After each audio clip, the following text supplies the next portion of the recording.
Assalamualaikum warahmatullahi wabarakatuh. Halo teman-teman. Di sini kami dari kelompok 1 akan menjelaskan metode eja dari membaca menulis permulaan.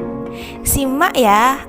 Sebelum masuk ke materi, kenalan dulu yuk dengan kelompok 1. Ada siapa aja ya anggotanya?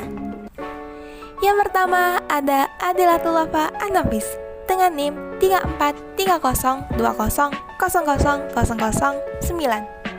Lalu ada Tia Ayu Wulandari dengan NIM 3430200003. Dan ada Retno Ayu Wiranti dengan NIM 343020000068. Sebelum memasuki SD atau MI, beberapa siswa sudah mengenal dan bahkan sudah hafal abjad. Namun, dia belum bisa merangkai abjad-abjad tersebut menjadi ujaran bermakna dan belum dapat merangkai lambang-lambang tersebut untuk menjadi kata. Secara alamiah, pastinya orang dewasa yang berada di sekitar anak tersebut akan mengajari anak tersebut dengan mengeja suku kata menggunakan metode eja ini, atau biasa disebut dengan metode abjad, dan ada juga yang menyebutnya dengan metode alfabet. Gimana teman-teman? Pastinya teman-teman ingin tahu kan bagaimana sih proses pengajarannya metode eja ini dalam pembelajaran membaca menulis permulaan? Iya kan? Yuk kita cari tahu bareng, kita belajar bareng bersama kelompok 1. Belajar mengenai proses pengajaran metode eja ini dalam pembelajaran membaca menulis permulaan. Oke teman-teman, kita lanjut. Pembelajaran membaca menulis permulaan dengan metode ini memulai pengajarannya dengan yang pertama itu memperkenalkan huruf-huruf secara alfabetis. Huruf-huruf tersebut dilafalkan anak sesuai dengan bunyinya menurut abjad. Sebagai contoh, jika A tetap ya teman-teman, pasti A dilafalkan dengan A. Nah, jika B ini, B akan dilafalkan anak sesuai dengan bunyinya. Jadi B itu dilafalkan seperti B E B, B E B. Jadi seperti B gitu. C juga sama, dilafalkan seperti C-E, C-E-C, C.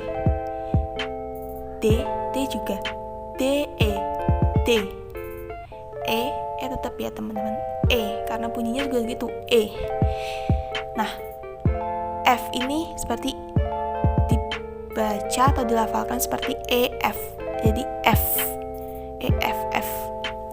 Dan seterusnya. Lalu, tahap yang kedua yaitu latihan menulis lambang tulisan seperti A, B, C, D, E, F, dan seterusnya. Tahap ketiga. Pada tahap ini, para siswa diajak untuk berkenalan dengan suku kata dengan cara merangkaikan beberapa huruf yang sudah dikenalnya. Misalnya, B, A, D, U menjadi B, A, B, D, U, D, dilafalkan badu. Kemudian contoh lain, B, U, K, U menjadi B, U, Bu, K, U, Ku, dilafalkan buku. Proses ini sama dengan pada proses menulis permulaan.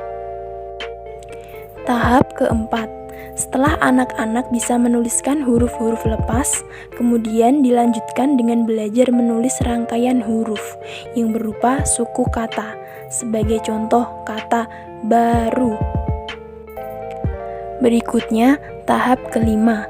Selanjutnya, anak diminta menuliskan seperti ini. Baru, badu.